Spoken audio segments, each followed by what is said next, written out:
Hey guys, today we're going to be talking about pruning and trellising your tomatoes to grow way more tomatoes in a smaller space. Let me know in the comments where you're from and if you prune your tomatoes. Now this video is specifically for indeterminate tomatoes, not determinate tomatoes. And you'll be able to tell if you look at the seed packet or hopefully the tag at the nursery you bought your tomato plants at. Hopefully it will say indeterminate or determinate. As far as I know, there is no way by looking at the plant to tell whether it's a determinate or an indeterminate. You can, if you know the variety name, hopefully, Google that and you should be able to find out that way. So indeterminate tomato types grow and grow and grow and grow forever if the weather doesn't kill them. So if you live in a place that's virtually frost-free, you could theoretically grow your tomatoes every single year from the same plant. Now, I'm actually trying that this year. The first time ever, this plant right here was last year's plant. And so I'm going to try to rejuvenate it and continue growing it this year. Like I said, I've never done that before. If you want to follow along on how that works, definitely make sure you're subscribed. A determinate type of tomato is like a Roma tomato that grows about 3 feet tall, produces all its fruit at one time, and then it's done. They don't require really any pruning unless they are infringing on the space of their neighbor, then prune a little bit for shape. This video is also not for cherry tomatoes. You typically only prune them for shape as well. The more branches on those, the better. So we've had a late cool season this year. We are still getting into the 40s at night. So my tomatoes outside right now are pretty small. So to show this in the most effective way, I'm going to be flashing back to a couple of years ago when I did this in a little bit more of a milder climate. But first we have to answer the question, why prune anyway? Well, there's a couple of reasons. Number one, it allows you to grow more types of tomatoes in a smaller space. The second reason, and more importantly, it does reduce the amount of disease your tomatoes get, especially if you live in a very humid, wet summer climate. When there's less airflow in the plants, you increase the likelihood of getting diseases. So if you increase the airflow through the plant, you cut down on that dramatically. And so we take out the side shoots on our tomato plants. I'll get into that in just a minute. And actually there's a third reason, and that is, have you ever had a tomato plant that was just huge and green and lush? Big, huge plant that only produced a few tomatoes? That's because the plant's energy went into creating all those leaves and branches, and not a lot of energy went into fruit production. Most of the tomatoes are grown along the main stem of the plant. Now, some of the side shoots on plants will produce a few, some don't produce many at all, but for the most part, it's right along that main stem where most of that energy occurs. So for all these reasons, we want to take out the side shoots. Now the side shoots, you're going to find those at what I call the armpit of the tomato. And that's where the main stem meets the leaf. Right there in this armpit, you're going to see new growth happening that you want to pinch off. Now, like I said, this one's been growing a while. It's pretty big. And you can take all these things you're pinching out, put them in a glass of water, let them root, and grow new plants that way. Now, moving up and down the main stem, you're going to find the next sucker coming out here, or the next armpit with the sucker in it. We're going to pull that off. And actually just move around this side, you're going to see an even bigger one from this first joint down here that grows up. We're going to take that one off as well. I know it looks like we're harming the plant. We're really not. So moving back up the stem, you might just see little starts like this. You want to take those out too. The earlier, the better.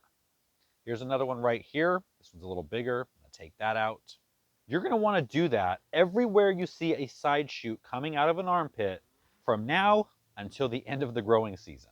Now, the side shoots are not to be confused with the trusses of flowers. The trusses of flowers are actually not going to grow out of an armpit. They're going to grow right off the main stem, and they're going to have flowers on them. And because the flowers produce the tomatoes, you don't want to pull them off. However, there is an exception to that.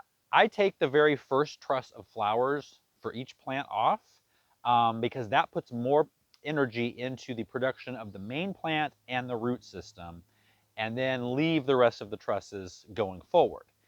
The only time you don't want to do that is if you're in a short growing season. So if you get frost in August, that's your first frost, leave that first truss on there because you need tomatoes right off the bat to get started so you can have more before that frost date arrives. Another part of plant care is I'm going to take off the bottom 6 to 8 inches of leaves on plants once they get a couple feet tall, especially any that are touching the ground. They need to be removed. Now, throughout the season, you're going to continue to remove the bottom leaves. Whenever you see any type of yellowing, sickness, just take the leaves off and head those diseases off at the pass.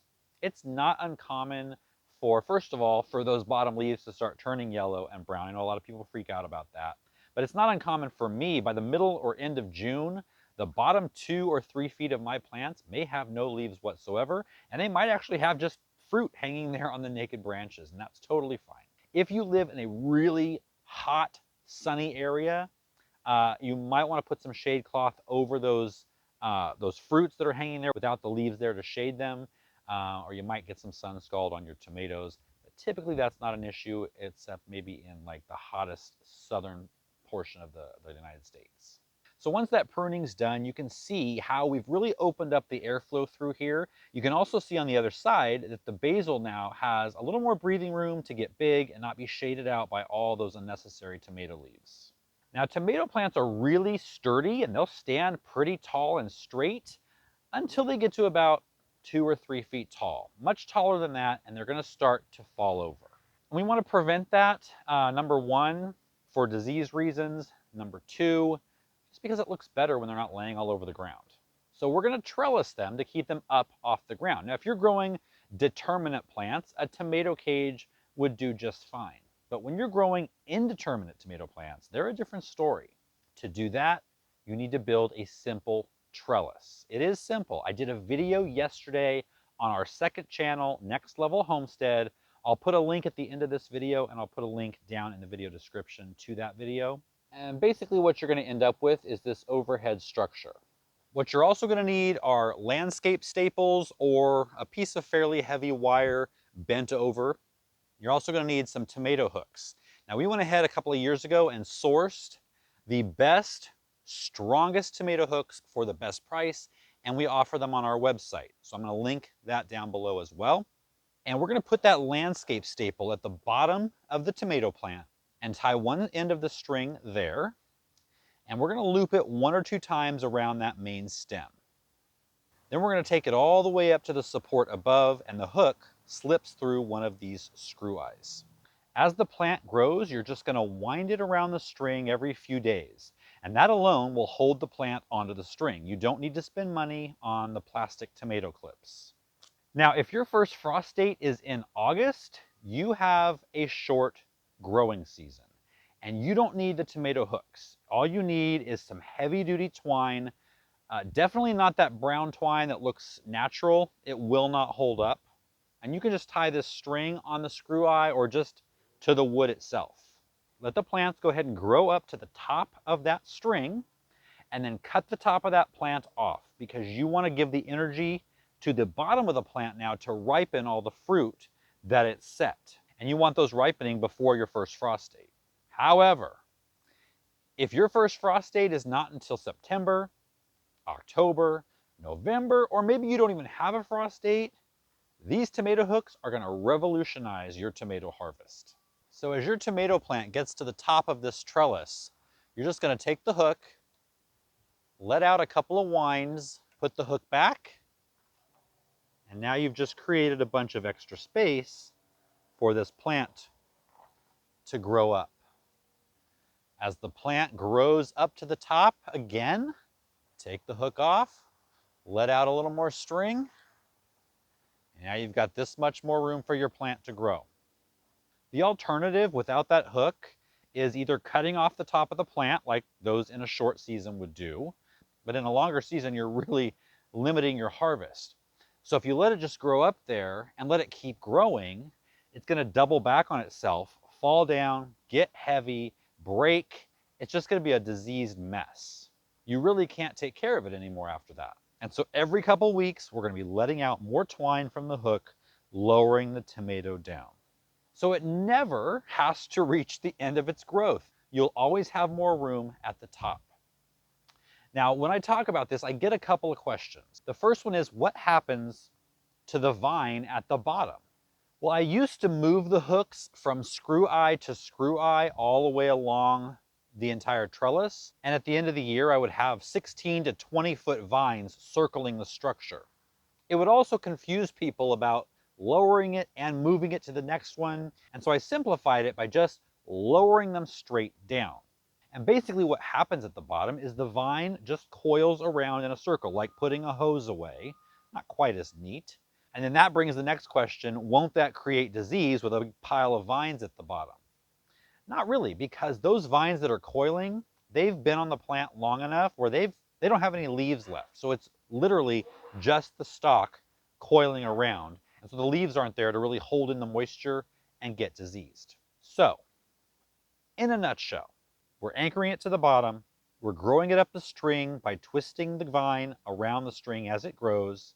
We're taking out the side growth in the armpits. And once the plant gets to the top, we're letting out some of the twine. Keep doing that all the way till frost, and you're going to be amazed how many tomatoes you're going to harvest in such a small space. Again, I have the link to the tomato hooks down in the video description.